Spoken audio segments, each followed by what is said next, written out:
Hi, I'm Neil Anderson, and welcome to my show where I'll be viewing my opinions on anything. Today, I am in Brookline, Massachusetts on Beale Street, and behind me is house number 83. Now, you're probably wondering what's the historical significance of this house, but this is the house that the 35th president, John F. Kennedy, was born in, and this year will be his 100th birthday, so I asked the J.F.K Birthplace to see if I could go to the birthplace, and they were generously willing to give me a tour. And this is our tour guide, Jason, and he's going to give us the tour. Great. And first, thank you. Yeah, you're very welcome. Thank you for joining us today. All right, you're very welcome. So can we start? Sure, absolutely. The story we tell here focuses on the early years, and so this is the president at 6 months of age, a smiling and charming baby even at that age. So we have the story of his two parents, Rose Elizabeth Fitzgerald Kennedy and Joseph Patrick Kennedy Sr. They were married in October of 1914, and this was their first home. So again, they had their first 4 of 9 kids while living here. I am in the home that John F. Kennedy was born in, and this is pretty exciting. All right. So as you came through the front door in 1917, you probably would have been greeted by Mary or Alice, who were the Kennedys' 2 live-in maids, or by Mrs. Rose Kennedy herself. And one of them probably would have brought you over to this room first, which of course is their living room. So let's take a walk over there now. Okay. Now, is all this furniture the original when they were living here, or? Yeah, so about 20% of the items in the home are the original items. The rest are antiques or reproductions made to look like the originals. Mrs. Kennedy worked with an interior decorator who was a family friend and had worked on other houses with the family. But she signed off on every single item that went back into this home. So it was given her approval.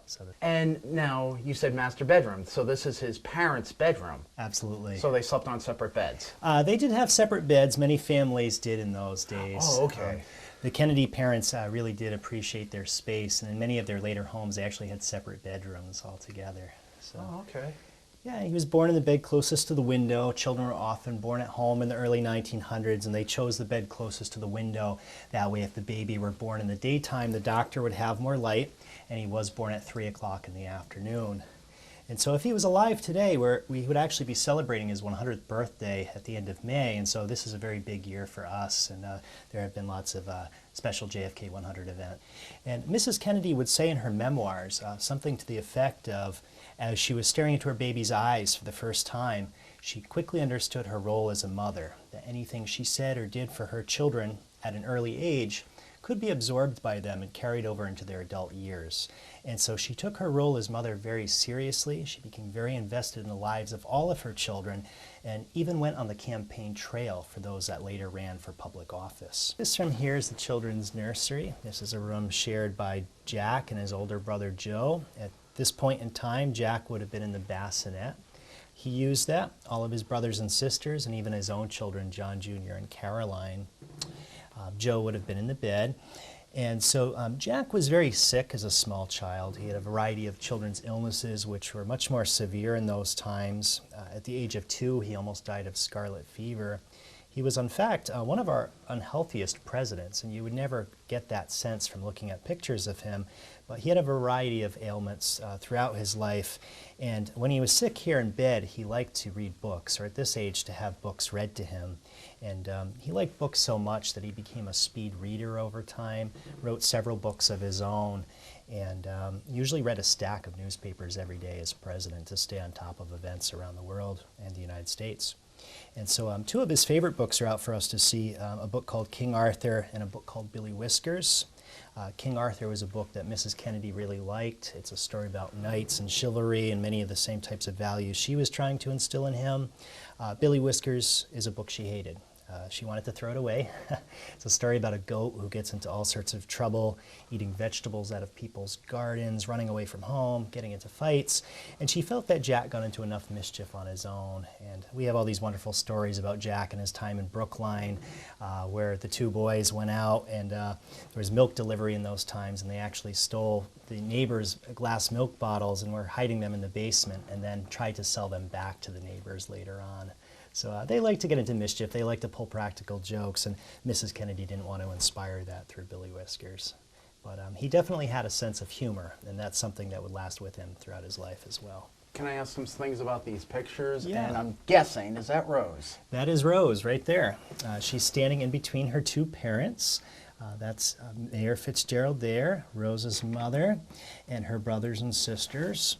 Okay. This picture is Rose receiving her high school diploma from her father, who at that time was the mayor of Boston.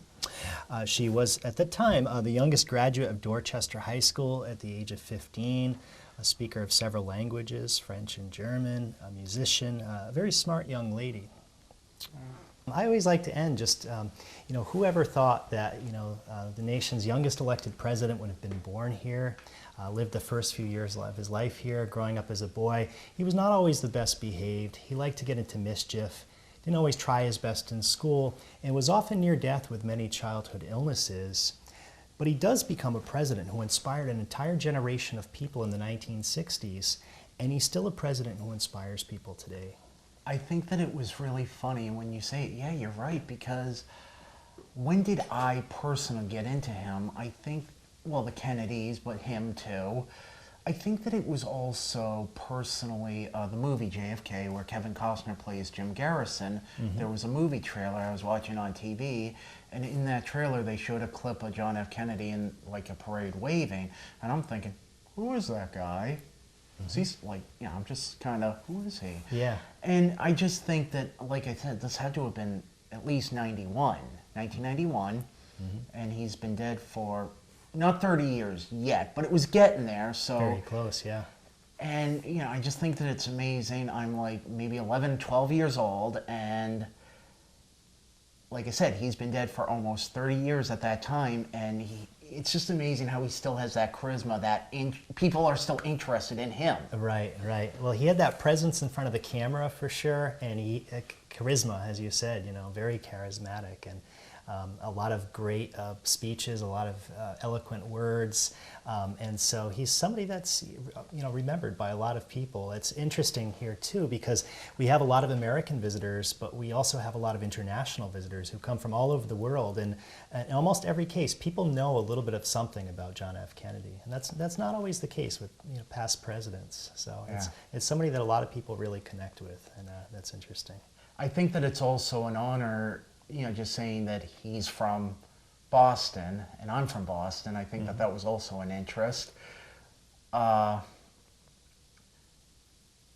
There's also, I work at Stonehill College, and I didn't find this out until after high school that he was a senator at the time, but he made a speech at the college. Uh-huh. Absolutely. And, you know, he made a speech also in Massachusetts, you know, after winning the election, and really just said, you know, for 43 years, this has been my home, Massachusetts. And just so many of his life experiences happened here. So, you know, definitely, you know, Massachusetts residents, they have a hero that they can look back on. Yeah. Jason, thank you very much. Yeah, you're very welcome. Thank you for visiting today. Yep.